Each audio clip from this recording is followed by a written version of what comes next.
रात का खौफनाक सफर। ये कहानी एक ऐसे युवक की है जिसने एक रात अपने दोस्तों के साथ एक लंबी यात्रा पर जाने का फैसला किया। ये यात्रा एक शानदार अनुभव बननी चाहिए थी, लेकिन जैसे जैसे रात गहराई, उनका सामना एक ऐसी रहस्यमयी और खौफनाक ताकत से हुआ जिसने उनके जीवन को हमेशा के लिए बदल दिया। राहुल और उसके चार दोस्त अर्पित, समीर, दीपक और स्नेहा एक छोटे से हिल स्टेशन जाने का प्लान बना रहे थे। उन सभी के लिए यह एक छोटे ब्रेक जैसा था, जहां वे अपने रोजमर्रा के जीवन से दूर प्रकृति की गोदी में कुछ शांतिपूर्ण समय बिता सकते थे। रात को 11 बजे वे अपनी कार में बैठकर शहर से निकल पड़े। मौसम ठंडा था और हवा में हल्की सी नमी थी।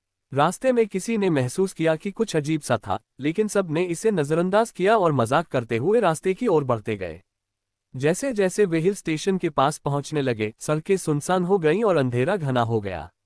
राह में एक घना जंगल था और सड़क पर सिर्फ एक ही कार चल रही थी।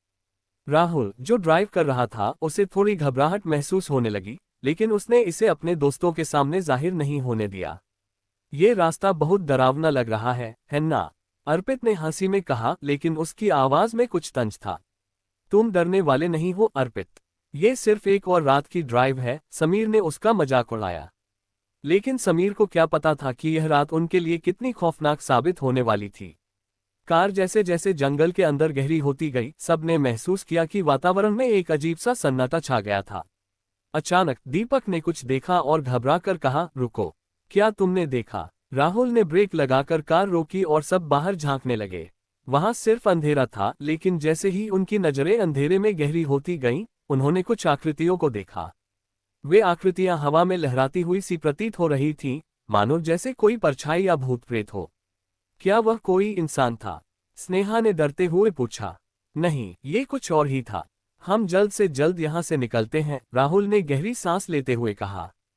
राहुल ने गाड़ी को फिर से स्टार्ट किया और आगे बढ़ने लगा। लेकिन अब कुछ अजीब हो रहा था। कार का इंजन बार बार ठप हो जा रहा था। एक पल तो ऐसा लगा जैसे कार में कोई ताकत खींच रही हो। क्या हो रहा है राहुल? समीर ने घबराते हुए पूछा। राहुल ने गाड़ी को रोकते हुए कहा, मैंने कुछ गलत सुना। आवाज जैसे गाड़ी के नीचे से आ रही हो। शायद कुछ गलत हो गया है। वहां रुकते ही अचानक कार के पास से एक ठंडी हवाओं का झोंका आया। ये सिर्फ ठंडा नहीं था, बल्कि इस हवाओं में कुछ रहस्यमय था। सबने एक दूसरे की ओर देखा, जैसे समझ नहीं पा रहे थे कि यह क्या हो रहा था। अर्पित ने जैसे ही बाहर झांकने की कोशिश की, अचानक उसकी आंखों के सामने एक धुंधली आकृति आ गई। वह कुछ बोल नहीं सका, बस चिल्ला उठा, उसे देखो। वह क्या है? सभी लोग डर के मारे बाहर देख रहे थे और फिर उन्हें वह आकृति दिखी जो अब ठीक उनके सामने खड़ी थी। वह आकृति एक काले रंग की लंबी छाया जैसी थी और उसके आसपास एक अजीब सी गंध आ रही थी। उसकी आंखें घनी अंधेरे में चमक रही थीं, मानो वह उनकी आत्माओं को देखने की कोशिश कर रही हो। स्नेहा चीख पड़ी, हमारे साथ कुछ गलत हो रहा है, हमें यहाँ से भागना चाहिए। लेकिन जैसे ही राहुल ने कार को स्टार्ट करने की कोशिश की, वह बिल्कुल नहीं चल पाए। इंजन का कोई जवाब नहीं था। चारों ओर सन्नाटा था, केवल उनकी सांसें तेजी से चल रही थीं। चौथे भाग, हकीकत से रूबरू। वह छाया अब धीरे धीरे उनके पास आ रही थी। दीपक ने डरते हुए कहा, क्या हमें यहाँ रुकना चाहिए था? हम कहीं और क्यों नहीं गए? उनके शब्दों के बीच अचानक एक तेज आवाज आई, मानो कोई जोर से चिल्ला रहा हो। सबकी नजरें उस आवाज की ओर मुड़ी, लेकिन वहां कुछ नहीं था। फिर अचानक कार का इंजन फिर से चालू हो गया।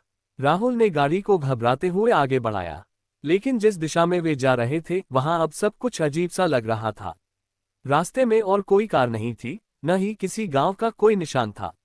यह ऐसा महसूस हो रहा था जैसे वे किसी दूसरी दुनिया में आ गए हों। क्या ये रास्ता सच में है? स्नेहा ने पूछा। अर्पित के चेहरे पर डर साफ था, ये सिर्फ एक रास्ता नहीं, यह कोई जाल है। ये सब कुछ सच नहीं हो सकता।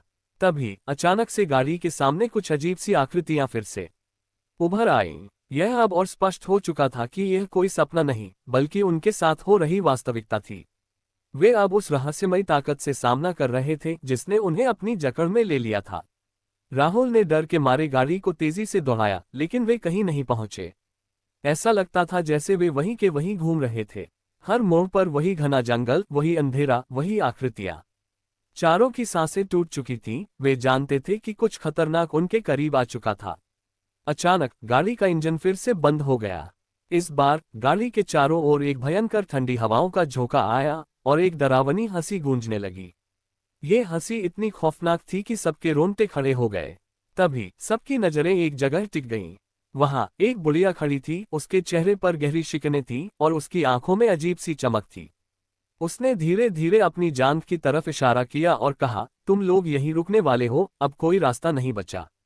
उन्हें समझ में आ गया कि वे इस खौफनाक सफर में फंस चुके थे और अब उन्हें कभी नहीं निकलना था।